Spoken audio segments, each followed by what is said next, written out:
I am doing my continuing ballet bloopers moment. This one is the Berlin Ballet, Don Juan, the sword fight with Jean Pierre Liegeois. In all dance companies, we have those that are unique, unusual, and have a strong flair for the dramatic. Jean Pierre Liegeois was one in the Berlin Ballet.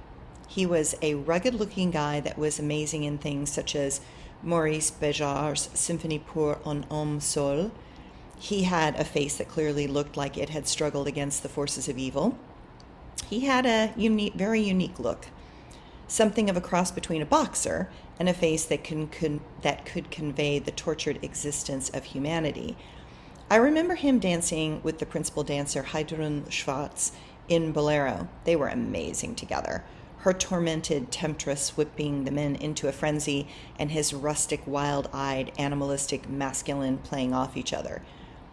The way that light plays across some faces is extraordinary, and Jean-Pierre's face was perfect for such intense looks, and he could drag you into the emotions that so easily crossed his face.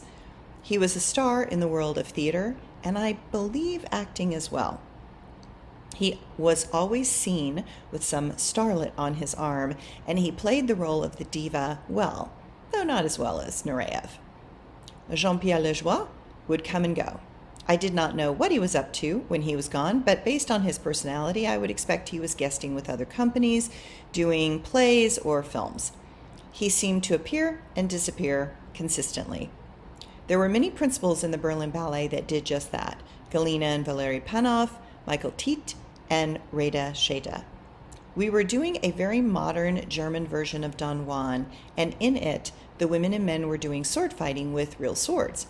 Of course, everything was choreographed and timed perfectly, but humanity is not perfect, and what can go wrong will. In a rehearsal, I am dancing and swinging a sword, and I have to do a specific choreographic sequence. Jean-Pierre is running around behind me, and the scene is designed to be chaotic and like a fight. Ahead in the scene, he is supposed to duck under myself and another dancer crossing swords high in the air. He is supposed to run through, cleverly ducking underneath. But just before that moment, I am to slash and counter parry, a defensive movement by which the fencer goes around the opponent's blade and moves the opponent's blade away. Suddenly, Jean-Pierre is not where he's supposed to be. I am focused on the person in front of me, not the fact that Jean-Pierre is suddenly thinking he is to go under. The result is that my blade slices him on the crest of his nose. Hard. Blood is everywhere. Clearly, he is hurt. I am pretty sure I broke his nose. Or should I say, I sliced it across the top. Of course, everything stops. I am apologizing profusely. I think, oh shit, I really hurt a famous person. Ice is brought, and we get the bleeding to stop. He goes off to the doctor and comes back later in the day with a nose guard and says that the blade sliced through the cartilage on the top of his nose. Not all the way through, but more than halfway through. I feel terrible, horrified, deeply upset.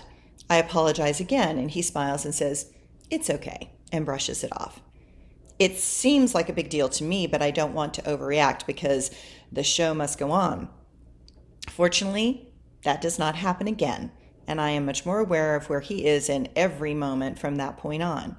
A year later, he has finished performing and is dressed to go out on the town, looking sophisticated and debonair with his starlet on his arm. She reaches up and gently touches the crest of his nose, where there is an obvious scar and indentation, and asks, "How did you get this wound?" He smiles and with a calm demeanor states in a very masculine, factual, but nonchalant way, "Oh, that? It was a fencing accident at an event last year." She opens her mouth in amazement and is astonished at his many diverse talents and expresses that to him while he basks in the glory of the moment. I had to smile. It was not an outright lie, but let's just say he told the facts and left the rest to the imagination of the lovely woman. His mystique intact, they went off to the party. I had to laugh internally because I was the opponent in this so-called fencing accident. He did not say that it was a woman who gave him that scar. It was so very French. I could tell how he had answered that question because his how often he had answered that question because his timing and syntax were precise and clearly well thought through. But I saw that I did not need to feel bad for giving him that scar. He was getting a lot of mileage out of that story, and it just added to the ruggedness of his face and the dramatic flair that he clearly loved to engender.